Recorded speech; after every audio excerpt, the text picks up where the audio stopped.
Well, today I am here before you to commemorate that lady's birth anniversary, because of whom I am standing in front of you to speak confidently. Had she not been there, probably I would have been in some of the kitchen and catering to the needs of the family and living the life of unknowingness. Today all the girls who are sitting over here, they have to salute that lady. They must keep in mind the sacrifice of this great lady, Savitribai Phule.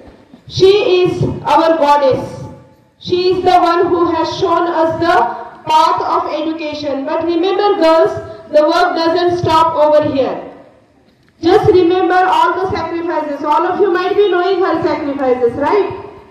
And who has supported her? How did she realize that she has to take education? How did this idea come into her mind? Who will tell me how did the idea of education crept into mind of Savitribai Phule? Who told her? She herself? Who was that person? Her husband, Mahatma Jyotiba Phule. Okay, so this is the good example that if the girls have to progress, so boys, it is for you also, as well as girls for you also. All of you know that she was the one who was revolutionary. Both husband and wife started the school at Bhidewada. The people were very, very apprehensive to send their girls. It was considered as the cheap character to send their girls to the school. But this husband and wife fought against all those odds and oddities. सबको पता होगा कि सावित्रीबाई फुले को जैसे school से आते थे रोज बुखार आती थी, और बुखार की वजह आपको पता है क्यों बुखार आता था। वो जब जाते थे पढ़ाने के लिए तब उनको बुखार आ जाता था। क्यों आता था? क्योंकि दिन भर वो जब स्कूल में पढ़ाने के लिए जाते थे उनके बदन पर गोबर, पानी, कीचड़ ये सब मारा जाता था।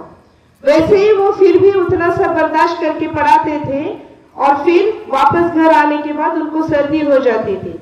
तो ये एक छोटी सी बात बताया, ऐसे बहुत सारे उनके सैक्रिफाइसेस हैं जो उन्होंने किए, जिनकी वजह से जो लड़कियां यहाँ बैठे, जितने भी लेडी टीचर है और मैं, आज हम इतना कॉन्फिडेंटली यहाँ हैं।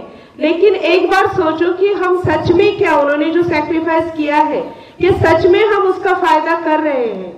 The girls, please remember that your parents trust you, they send you, they educate you for the purpose that you should be example for the society. लड़कियों को पेरेंट्स इसलिए पढ़ा रहे। देखो बच्चों, लड़कियों, आपको पता होगा कि वैसे देखा जाए तो आपके एजुकेशन का आपके पेरेंट्स को कुछ फायदा नहीं है, right? Because they know that you will be getting married. If at all you earn any money, that will go to your in-laws.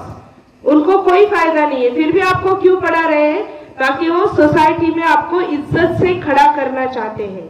They want you that you should be respected in the society. लेकिन अपने आप को पूछो, क्या आप सच में इसका फायदा कर रहे हो? कितने लड़कियां सीरियसली स्टडी करते हैं स्कूल में आकर, और कितने लड़कियां मस्ती करने के लिए, गालियां देने के लिए, मौज मजा करने के लिए आते हैं। मौज मजा तो ठीक है वो, but that is the by product. आपको सभी लड़कियों को, specially big girls, pay attention. When you come in the school, you should be an example that the other people should get encouraged to educate their daughters. This is the responsibility you have. जितने भी लड़कियां school में आते हैं उनके shoulder पर बहुत बड़ी रिस्पॉन्सिबिलिटी है। आपको स्कूल में ऐसा बर्ताव करना है कि आपको देखकर सोसाइटी के सभी पापा को लगे कि हमारी बेटी को पढ़ाना चाहिए। ऐसे ना लगे कि देखो उसको पढ़ाकर क्या हो गया तो मैं अपने बेटी को नहीं पढ़ाऊंगा। ये अगर आपकी वजह से होता है तो सावित्रीबाई फुले का सैक्रिफाइस वेस्ट हो जाएगा। You should be an example for millions of parents in your life. If you are educated, your daughter's daughter, everyone will be educated. That's what Jyotiba Phule used to say. Na? If a man is educated, one person is educated. If the girl is educated, entire family is educated.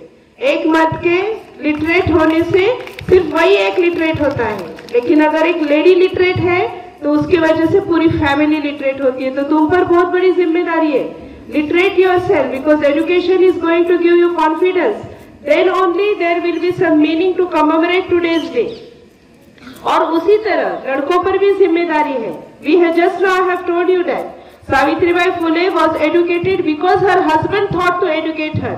So he was a very firm pillar behind her. तो आप जितने भी लड़के लोग हैं, आपको भी ध्यान देना है कि अपने स्कूल की जो लड़कियां हैं उनको सिस्टर मान के उनके एजुकेशन में उनके हेल्प करना है, ना कि झगड़ा करना है उनके साथ। ये आपकी भी ड्यूटी है कि आपके क्लास के सिर्फ आपकी बहनों को ही नहीं, ये भी देखना है कि आपकी बहन एडुकेट हो रही है। आपकी मम्मी को अगर पढ़ना नहीं आता है तो आप उनको पढ़ाओ, पढ़ना लिखना सिखाओ। और उसी तरह से स्कूल में जितनी भी लड़कियां हैं उनके पीछे मजबूत एक पिलर बन के आप खड़े रह सकते हो। दैट्स व्हाट वी से इन प्लेज ना, India is my country, all Indians are my brothers and sisters. Then if you don't help your sisters to educate, which sort of brothers you are? ये लाइन से बोलने के लिए नहीं है, ये आपकी भी ड्यूटी है। सिर्फ आपके स्कूल की नहीं, सोसाइटी की हर लेडी एजुकेट तब होगी जब सोसाइटी का हर मर्द सोचेगा कि मेरी सोसाइटी की हर लेडी एजुकेट होना चाहिए, रिस्पेक्टेड वुमन होना चाहिए, आत्मनिर्भर होना चाहिए और खुद के पैरों पर खड़े होना चाहिए। तो ये लड़कियों पर भी जिम्मेदारी है और लड़कों पर भी जिम्मेदारी है। तो I hope all of you understand this. You educate girls will educate themselves. The boys will help the girls, support the girls to get educated. Otherwise, if you trouble the girls, if you talk wrong about the girls, the parents will not feel like sending the girls to school. अगर किसी थोड़ी बड़ी बात है, लेकिन अगर किसी लड़के की वजह से पेरेंट्स को लगता है कि मेरी लड़की को स्कूल को भेजो ही नहीं, उसको लड़के सताते हैं, तो that is the failure of education system. You should be a support, you should be a pillar, you should be the founder of girls' education. With this, I end up today's my speech. Thank you. Have a nice day.